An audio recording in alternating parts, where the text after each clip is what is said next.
ಒಂದು ಪಾಸಿಟಿವಿಟಿ ಅಂತ ಹೇಳ್ಬಿಟ್ಟು ಅಂದ್ರೆ ಈಗ ಕಷ್ಟ ಸುಖ ಎಲ್ಲದನ್ನು ನೋಡಿ ಒಂಥರ ಬಂಡೆಗಳ ತರ ಆಗ್ಬಿಟ್ಟಿದೆ. ತುಂಬ ನೆಗೆಟಿವಿಟಿನ ಬದುಕಲ್ಲಿ ನೋಡಿದ್ರೆ ತುಂಬ ಪಾಸಿಟಿವಿಟಿ ಆರಾಮಾಗಿ ತಗೋಬೋದು.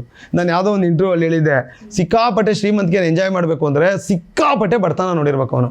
ಈಗ ನನ್ನ ಮಗ ಇದು ಕೇಳ್ತಾನೆ ಅನ್ಕೊಳ್ಳಿ, PS5 ಅಂತನೋ ಏನೋ ಅದೇನೋ ಇದೆಲ್ಲ ಆಟ ಆಡೋದು, ಆಯಿತು ಮಗನೇ ತರೋಣ ಬಿಡು ಅಂತೀನಿ.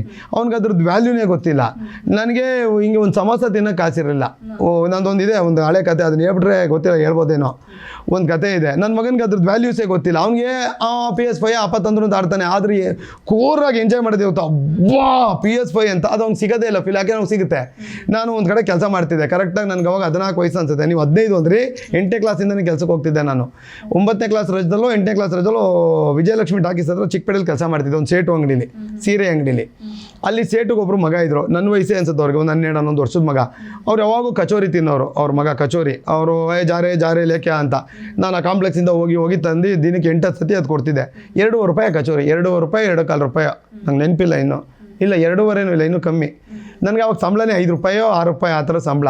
ನಾನು ಯಾವಾಗೂ ದೇವ್ರನ್ನ ಕೇಳ್ಕೊತಾ ಇದ್ದೆ, ಅವ್ನಿಗೆ ಒಂದೇ ಒಂದು ಸತಿ ಆ ಹುಡುಗನಿಗೆ ಬೋರ್ ಆಗ್ಬಿಟ್ಟು ಕಚೋರಿ ಬೇಡ ಅಂತ ಕೆಳಗಿಟ್ಬಿಡ್ಲಿ ಅಂತ. ಬಿಸಾಕು ಅಂತಾರಲ್ಲ, ಅದಾರು ತಿನ್ಕೊಬಿಡೋಣ ಅಂತ. ಸೊ ನನಗೆ ಇವತ್ತು ಕಚೋರಿಗಿಂತ 10 ಚೆನ್ನಾಗಿರೋ ತಿನ್ನುವಾಗ ಈ ದಿನ ನೆನಪಾಗುತ್ತೆ. ನಾನು ಇದನ್ನು ಎಷ್ಟು ಎಂಜಾಯ್ ಮಾಡ್ತೀನಿ ಅಂದರೆ, ಅವತ್ತು ನಂಗೆ ಕಚೋರಿ ಸಿಕ್ಕಿಲ್ಲ. ನೀವು ನನ್ನ ಮಗನಿಗೆ ಅದಕ್ಕೆ 100 ಚೆನ್ನಾಗಿರೋದು ಕೊಡಿ, ಅವ್ನಿಗೆ ಏನು ಒಂದ್ಸಲ ಎಲ್ಲ ತಿಂದಿದ್ದಾನು, ಅಪ್ಪ ಕೊಟ್ಟರು ಅಂತ. ಸೊ ನೀವು ಸಖತ್ ಶ್ರೀಮಂತಿಗೆ ಅನುಭವಿಸ್ಬೇಕು ಅಂದರೆ ಸಖತ್ ಬಡತನ ನೋಡಿರಬೇಕು. ಸಖತ್ ವಿಚಾರಗಳನ್ನ ಪಾಸಿಟಿವ್ ಆಗಿ ತೊಗೋಬೇಕು ಅಂದರೆ ಸಖತ್ ನೆಗೆಟಿವ್ನ ನೋಡಿರಬೇಕು.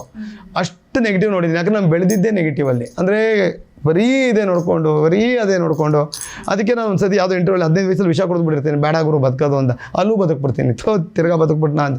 ನನ್ನ ಮನಸ್ಸಲ್ಲಿ ಹಿಂಗೆ ಅಂದ್ಕೊಂಡಿದ್ದು, ತಿರ್ಗಾ ಬದುಕ್ಬಿಟ್ನಾ ಗುರು ಅಂತ. ಮತ್ತೆ ವಿಷ ಕುಡಿಯೋಕ್ಕೂ ಭಯ ಬಂದ್ಬಿಡುತ್ತೆ, ಅದು ಸಖತ್ ಕಷ್ಟ.